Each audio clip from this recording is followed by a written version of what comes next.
အရှင်သာရိပုတ္တရာအရှင်သူမြတ်ကြီးဟာသူကိုယ်တိုင်ကသီလရှိသလိုအခြားလူတွေကိုလည်းသီလရှိစေခြင်းတယ်သူကိုယ်တိုင်ကသီလကိုမြတ်နိုးသလိုအခြားလူတွေကိုလည်းပဲသီလကိုမြတ်နိုးစေခြင်းတယ်သူကိုယ်တိုင်ကသီလရှိ၍ချမ်းသာသလိုအခြားလူတွေကိုလည်းချမ်းသာစေလိုတယ်တဲ့ဒါရှင်သာရိပုတ္တရာရဲ့စိတ်နေသဘောထားအဲဒါကြောင့်ရှင်သာရိပုတ္တရာရှင်သူမြတ်ကြီးကသူ့ထံရောက်လာတဲ့တရားဓမ္မတိုင်းဘလို့ပုဂ္ဂိုလ်ပဲဖြစ်ဖြစ်သူကသီလပေးတဲ့အောက်တည်ဆုံးအပြင်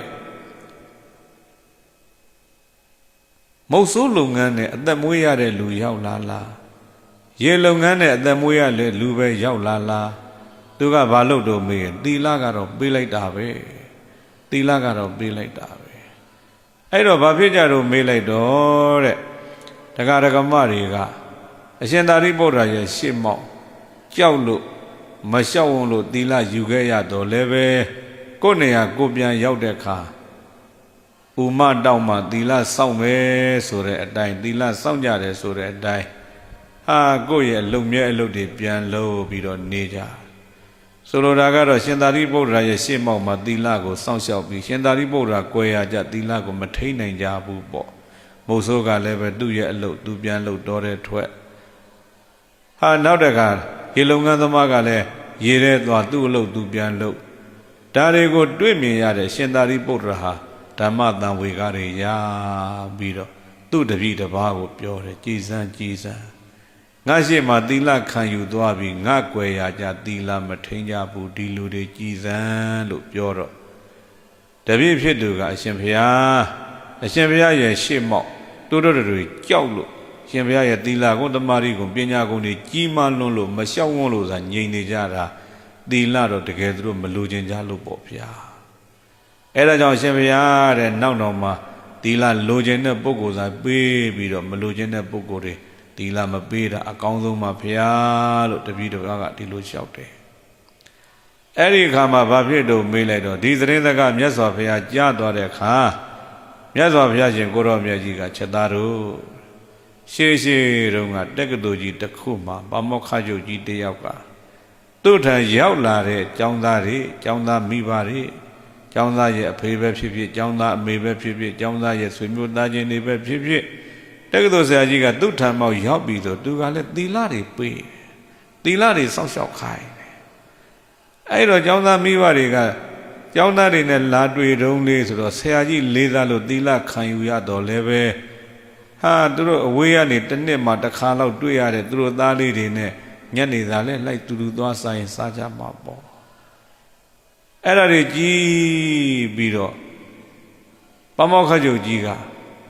ကြည်စမ်းငါရှိသီလခံယူပြီးငါကွယ်ရသီလမထိန်ဘူးဆိုသူလည်းဒီလိုဖြစ်ခဲ့ဘူးတဲ့အဲ့ဒီအခါမှာကောရန္တိယလို့ခေါ်တဲ့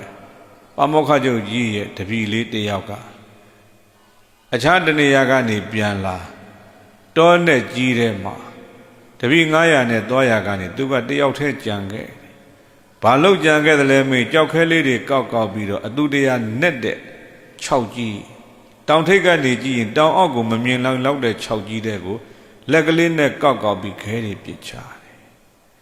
ဟဲ့ကောရန္တိယပြန်ကြစို့လို့ခေါ်ကြတော့လဲပဲကောရန္တိယကမပြန်သေးဘူးဘာဖြစ်လို့မင်းအဲ့ဒါလုပ်တာလဲဒီမြေကြီးတွေပြည့်သွားအောင်ညီသွားအောင်ငါလုပ်မလို့အဲ့ဒါနဲ့အခြားကျောင်းသားတွေကခေါ်မရတော့ပြန်သွားတက္ကသိုလ်ရောက်တော့ဆရာကြီးလျှောက်ဆရာကြီး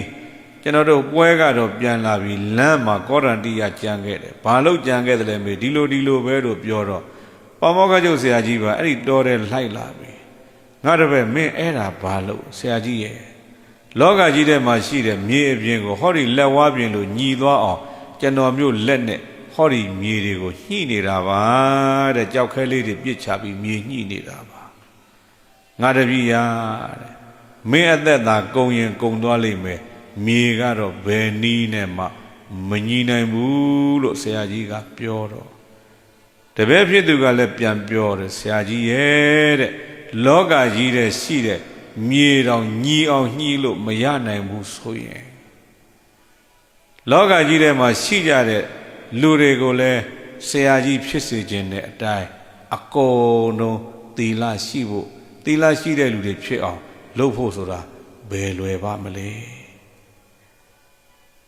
အဲ့တော့တပည့်ပြောစေခြင်းတပည့်ပြောချင်တာကဘာလဲမေးရင်မြေကြီးညှိတာထက်လူညှိတာကပိုခက်တာပေါ့ဆရာကြီးရဲ့ဟာတပည့်ပြောတဲ့စကားတန်ဖို့ရှိလိုက်တာဆိုပြီးတော့တပည့်ရဲ့စကားနဲ့ဆရာအဲ့ဒီမှာအယူဆကောင်းဘက်ကိုပြောင်းခဲ့ဘူးတဲ့ခြေသားတို့တဲ့မြတ်စွာဘုရားကဟိုတော့ကတက္ကသိုလ်ရဲ့ပမောက္ခချုပ်ဆရာကြီးဆိုတာအရှင်သာရိပုတ္တရာပဲအဲ့ဒီဆရာကြီးကိုတရားပြတရားရအောင်ကြောက်ခဲလေးတွေပြစ်ချခဲ့တဲ့ကောရံတိယဆိုတာငါဖရာအလောင်းပဲလို့ဖရာကအဲ့ဒီမှာဇပ်ပေါင်းပြီးတော့ပြပါတယ်ဗျာအဲ့ဒါကြောင့်တရားချစ်ခင်သူတော်စင်များအရှင်သာရိပုတ္တရာကြီးဘဝနဲ့ဓမ္မအပိုင်း69မှာနာကြားပြီးတော့ဥဒ္ဒနုတွေဓမ္မသည်ဘာတွေရရှိကြသလဲလို့မေးရင်လောကကြီးထဲမှာမြေညှိတာထက်လူညှိတာကပိုခက်တယ်ဆိုတဲ့ဓမ္မသည်ရရှိကြပါတယ်ဤကဲ့သို့ဓမ္မသည်အလုံးကိုယ်စီရှိပြီးတော့မှမိမိတို့ရဲ့ဘဝခရီးလမ်းဓမ္မနဲ့အညီဖြောင့်တန်းစွာရှောက်လှမ်းနိုင်ကြတဲ့သူတော်ကောင်းများဖြစ်ကြပါစေကုန်သတည်း